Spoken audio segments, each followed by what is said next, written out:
Hi, I'm Ellen from the Chili Dog. Today I'm working on a pair of Sundog socks and I'm knitting both of the socks at the same time.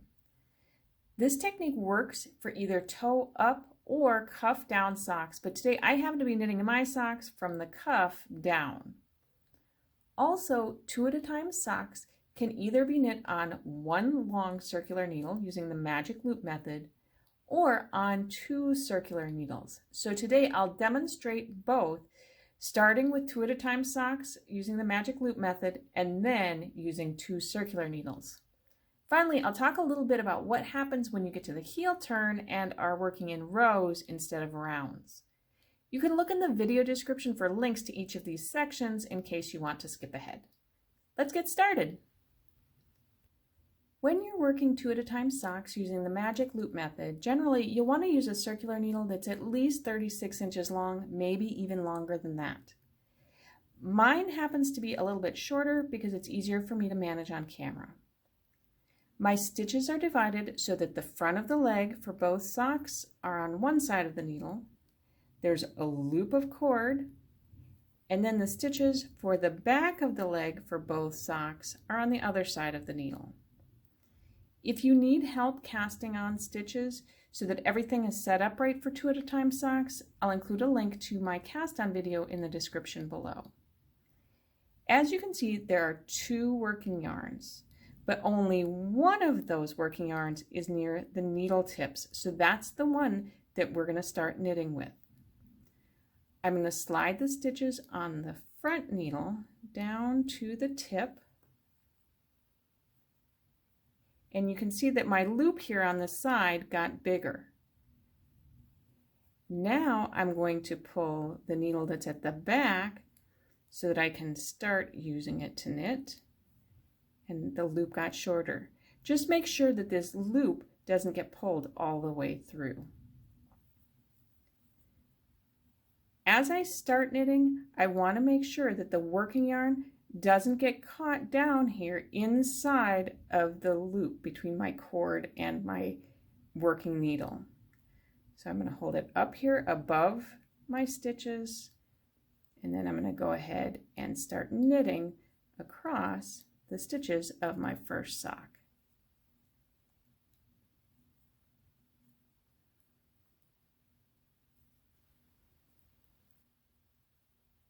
I finished knitting across my first sock, and I want to make sure that my working yarn is set up to knit and is up above the needle and the cord from the first sock so that it doesn't get tangled up in things.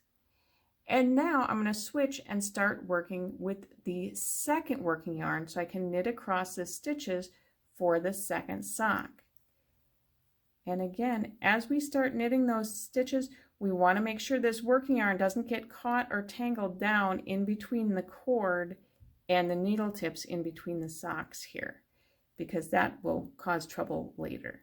So I'm going to scoot my first sock kind of out of the way, and then I'm going to go ahead and start knitting across the second sock.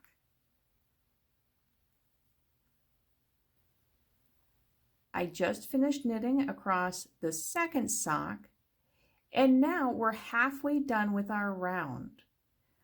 I'm going to rotate everything so the other side of the socks are at the front. You can see that there's only one working yarn that's near the needle tips, so that's the one we're going to knit with next. I am going to pull the back needle through so I can use it to knit my stitches. And I'm also going to slide the stitches that are on the front of the loop down to the tip of the needle.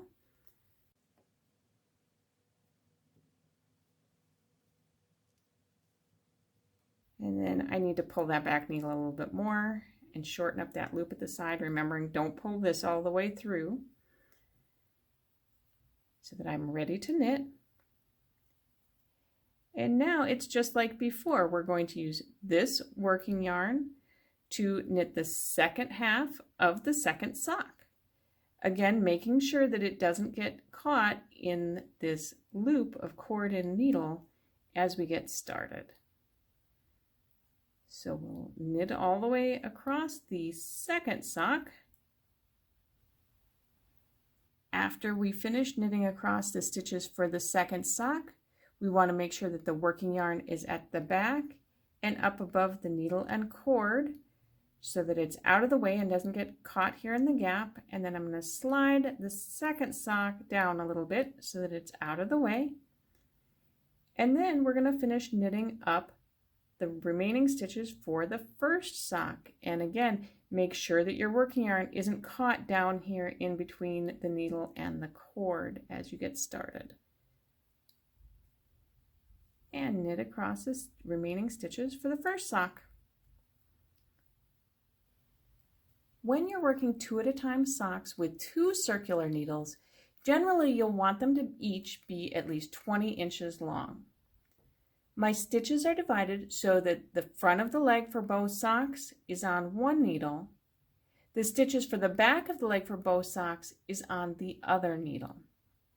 If you need help casting on stitches so everything is set up right for 2 at a time socks, I'll include a link to my cast on video in the description below.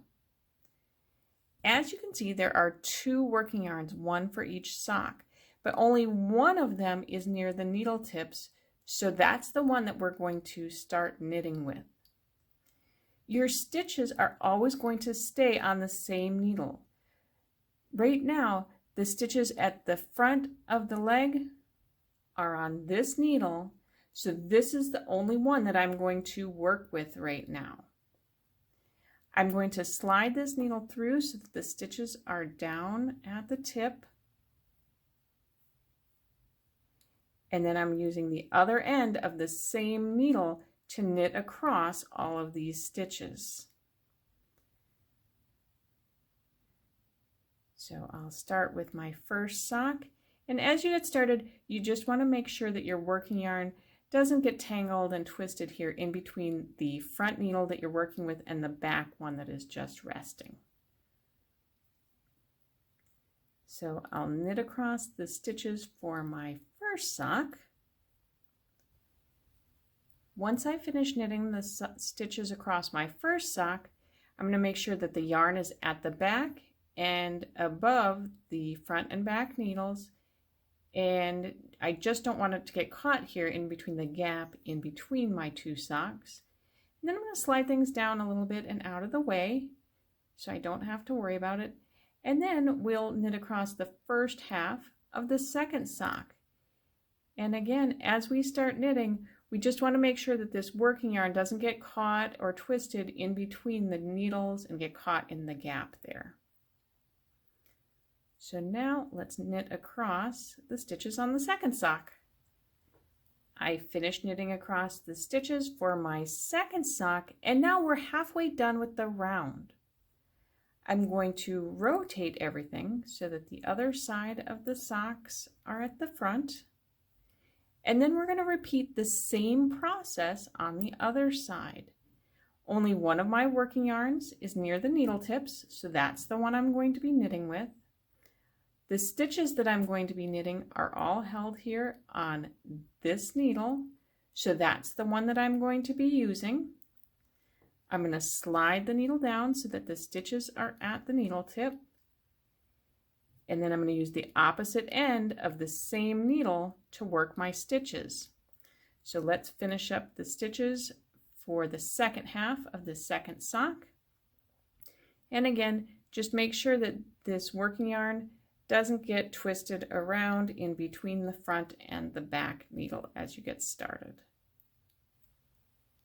After finishing the stitches for the second sock, make sure the working yarn is at the back and above both the front and back needles. Then you can slide that second sock down and out of the way. And then it's time to finish up knitting the remaining stitches for the first sock. And again, as you get started here, just make sure that your working yarn doesn't get tangled around down here in this gap between the 2 socks. And knit across the remaining stitches for the first sock. Now that you know how to manage your needles and your yarn for knitting 2 at a time socks in the round, let's talk about what happens when you get to the heel and you need to work in rows. Unless you're using an afterthought heel, you're going to knit at least a few rows to shape the heels of your socks. But don't worry, there's no need to shift your socks onto different knitting needles for that shaping. If you're working in full rows across, like for a heel flap, the rows for both socks can be knit at exactly the same time. A right side row is worked exactly like knitting half of a round. When you get to the end of the row, you rotate your work.